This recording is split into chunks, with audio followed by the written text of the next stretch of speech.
Today, I want to talk to you about speaking structure when it comes to preparing for an event on stage.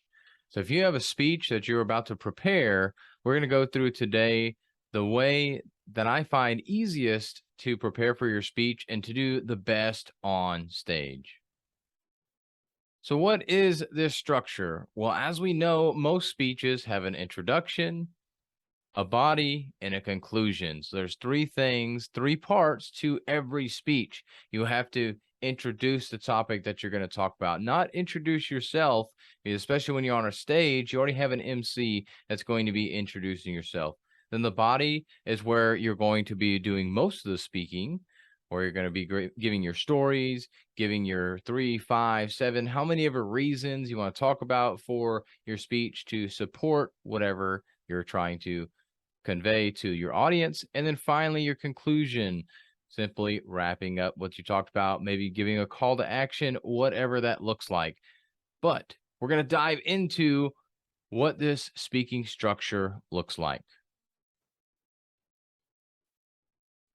So we start with the intro. The intro is where you will do something like a hook where, hey, how many people have been on stage before? You ask some kind of question. You want to get your audience intrigued into what it is that you're about to talk about, or you say some alarming fact. You do something to hook your audience in. And once you've hooked your audience in, then you proceed to tell your audience what it is that you're going to tell them in your speech. So maybe you ask that question of, has anybody ever been on stage before? And then you go and tell them, I remember my first time on stage and it was the scariest thing ever. And today I want to talk to you about how to get over that fear of public speaking. That's exactly what you could do. You ask a question around what you're going to talk about, and then you tell people what it is that you're going to talk about. And then you get into the body. The body of your speech is where you're going to support, in this case, how to get over the fear of public speaking. So you could have several points to go along with that, but you want to transition smoothly from where I told you about what I was going to tell you about to actually starting to tell you what it is that we're going to tell you about. So, like I did in the intro, where I asked a question and then I said, so, how you get over the fear of public speaking, whatever exactly I said there. Clearly, I'm kind of making this up as I go here. But today I want to talk to you about how to get over the fear of public speaking. And I want to give you three ways to get over that fear of public speaking. Number one, so see how I transitioned there. So I told you what I was going to tell you about, which is to get over that fear of public speaking.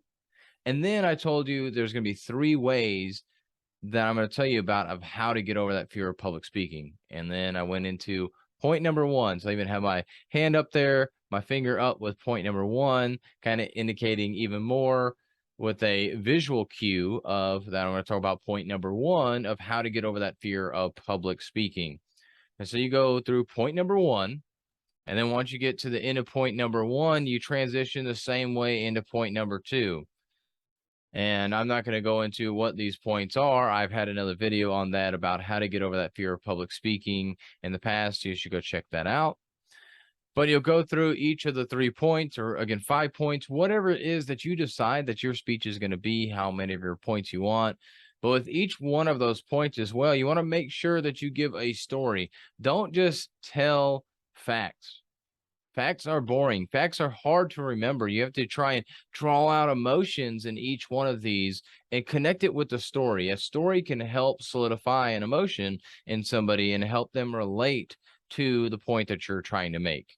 Because if you're simply just telling somebody facts, it's like telling them or explaining to them what the quadratic formula does or why it is that you need to use that. It's like, oh, okay, cool. I'm going to go over here and watch some paint dry. Definitely going to be more fun than this right now.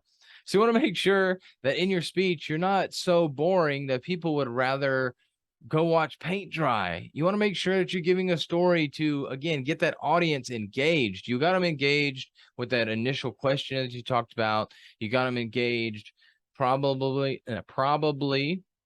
by not stuttering, but probably by telling them what you're going to tell them about. So now they're intrigued that, oh man, I need to get over the fear of public speaking. How do I do that? I'm going to listen in to what Philip has to say. And then I start telling you the points. But if I was to tell you just point one, point two, point three, and then go to the conclusion, that's also going to be too quick. You need to help them get into this and understand that. And so it's not a matter of trying to stretch out your speech. It's a matter of trying to convey your message across. And we do this through stories. We do this through facts as well, but we have to have those stories to support them, or tell that story first and then tell the fact afterwards, just to make sure that they understand it, and then transition to your next point, into your third point. And so once you get through all three of your points, in this case, what we're doing, the 3 points of how to get over the fear of public speaking, what we'll then do is transition into our conclusion. Now, what our conclusion does and helps us is to wrap up what's going on. Now, one thing you don't want to do is say, in conclusion, because that's what happens a lot of times with preachers. We'll see that where they'll say, in conclusion, or to wrap things up here. You don't want to say things like that, because while it may help that your audience is going to, oh, I better pay attention, they're going to tell me what they wanted me to know.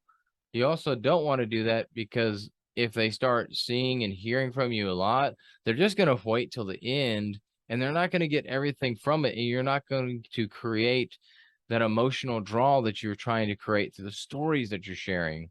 So make sure that you make it a smoother transition than that, rather than saying, in conclusion, summarize it.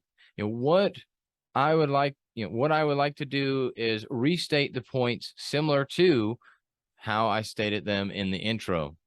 So just like I kind of said at the beginning, and maybe I would have went into the 3 points about in the intro, and I didn't mention this in this video, but whenever I give the intro, I say, hey, today we're going to talk about how to get over the fear of public speaking. I'm going to give you 3 steps of how to get over the fear of public speaking. Those 3 steps are point 1, point 2, point 3, or step 1, step 2, step 3. And then you go into step 1. So step 1, what exactly does that mean? And start talking about that. And so the same thing with your conclusion. You can wrap up by talking about, so the 3 steps we talked about today to get over that fear of public speaking are: number 1, whatever it is; number 2, there it is; number 3, there it is. And then state the takeaway that you want your audience to get from your message. Because if anything, this is where you're having your last final thoughts, your last final words with the audience here at this time. So you want to make sure that if anything, if they got nothing else from this, and you may even say that in your speech, a lot of people do, and that's not a bad thing. You can literally just say, if there's anything that you get from this speech, I want you to get these last couple of sentences that I'm about to tell you. And then you say those last couple of sentences, but make sure that you give them that key takeaway that you want to take away, them to take away from the message. And then give them a call to action, whether that be having them come up on stage to ask a question, or be to buy your program, or it be to just go out there. In this case, for me, what I would tell somebody if they want to get over the fear of public speaking is to go create a video on social media. I would give them that call to action to go take action right now. That's literally what a call to action is, but give them some kind of call to action so they will go take action on the speech that you just gave them, to help solidify what it is that you just told them about, or to help make sure that they do take action on that if you do sell a program or coaching course or whatever that may look like, if you do have that sell there at the end like that. But otherwise, give them some kind of action to do, so that way they can solidify what it is that you taught them and go and start getting some results now. Because how powerful is that if they can get some results or some feeling of gratitude towards you because you gave them a great speech and you gave them the courage to get over that fear of public speaking, or you gave them the courage to do something and they go do it because that emotion is high. And if they can then go take some action real quick by recording a video and posting it on social media, that's going to give them that dopamine hit and help them relate that back to you, because they feel good, they feel empowered and confident because of you speaking to them about how to get over that fear of public speaking. So this is why you want that call to action, and make it something that they can go do now. So when it comes to creating a speech structure, you want to make sure you have your intro, your body, and conclusion. Your intro, essentially, in layman's terms, and I hate when people just say, "Oh yeah, tell people what you're going to tell them about." And then tell them, and then tell people what you just told them. But that is essentially what the speaking structure is.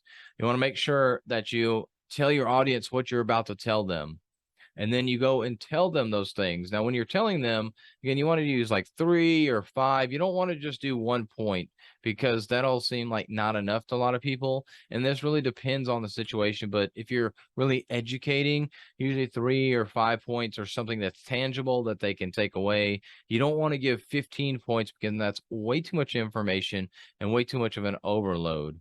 Well, that's a side note. And then in conclusion, what you want to do is rehash through what it is that you just told them. You want to summarize what you told them.